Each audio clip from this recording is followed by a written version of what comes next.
आज की कहानी का शीर्षक है रिश्तों का महत्व। घर की नई नवेली इकलौती बहू एक प्राइवेट बैंक में बड़े ओहदे पर थी। उसकी सास तकरीबन 1 साल पहले ही गुजर चुकी थी। घर में बुजुर्ग ससुर और उसके पति के अलावा कोई न था। पति का अपना कारोबार था। पिछले कुछ दिनों से बहू के साथ एक विचित्र बात होती। बहू जब जल्दी जल्दी घर का काम निपटा कर ऑफिस के लिए निकलती, ठीक उसी वक्त ससुर उसे आवाज़ देते और कहते, बहू मेरा चश्मा साफ कर मुझे देती जा। लगातार ऑफिस के लिए निकलते समय बहू के साथ यही होता। काम के दबाव और देर होने के कारण कभी कभी बहू मन ही मन झल्ला जाती, लेकिन फिर भी अपने ससुर को कुछ बोल नहीं पाती।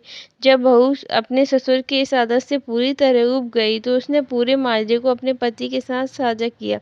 पति को भी अपने पिता के इस व्यवहार पर बड़ा ताज्जुब हुआ, लेकिन उसने अपने पिता को कुछ नहीं कहा। पति ने अपनी पत्नी को सलाह दी कि तुम सुबह उठते के साथ ही पिताजी का चश्मा साफ करके उसके कमरे में रख दिया करो, फिर ये झमेला समाप्त हो जाएगा। अगले दिन बहू ने ऐसा ही किया और अपने ससुर के चश्मे को सुबह ही अच्छी तरह साफ करके उनके कमरे में रख आई। लेकिन फिर भी उस दिन वही घटना पुनः हुई और ऑफिस के लिए निकलने से ठीक पहले ससुर ने अपनी बहू को बुलाकर उसे चश्मा साफ करने के लिए कहा। बहू गुस्से से लाल हो गई, लेकिन उसके पास कोई चारा नहीं था।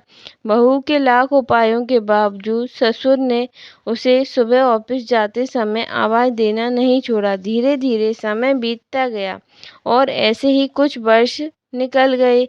अब बहू पहले से कुछ बदल चुकी थी। धीरे धीरे उसने अपने ससुर की बातों को नज़रअंदाज करना शुरू कर दिया। और फिर ऐसा भी वक्त चला आया जब बहू अपने ससुर को बिल्कुल अनसुना करने लगी। ससुर के कुछ बोलने पर वह कोई प्रतिक्रिया नहीं देती और बिल्कुल खामोशी से अपने काम में मस्त रहती। गुजरते वक्त के साथ ही एक दिन बेचारे बुजुर्ग ससुर भी गुजर गए। समय का पहिया कहाँ रुकने वाला था, वो तो घूमता रहा घूमता रहा। छुट्टी का एक दिन था। अचानक बहू के मन में घर की साफ सफाई का ख्याल आया। वो अपने घर की सफाई में जुट गई। तभी सफाई के दौरान मृत ससुर की डायरी उसके हाथ लग गई।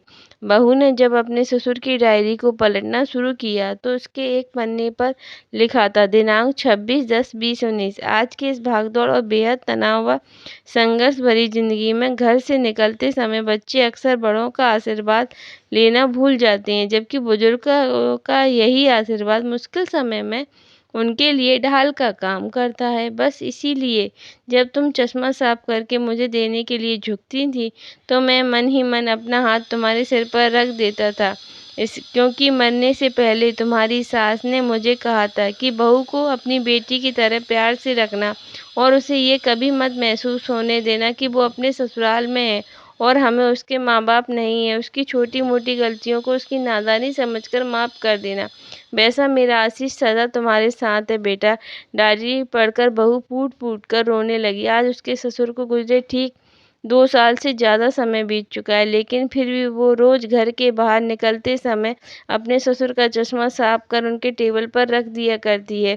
उनके अनदेखे हाथ से मिले आशीष की लालसा में। जीवन में हम रिश्तों का महत्व महसूस नहीं करते, चाहे वो किसी से भी हो, कैसे भी हो, और जब तक हम महसूस करते हैं तब तक वह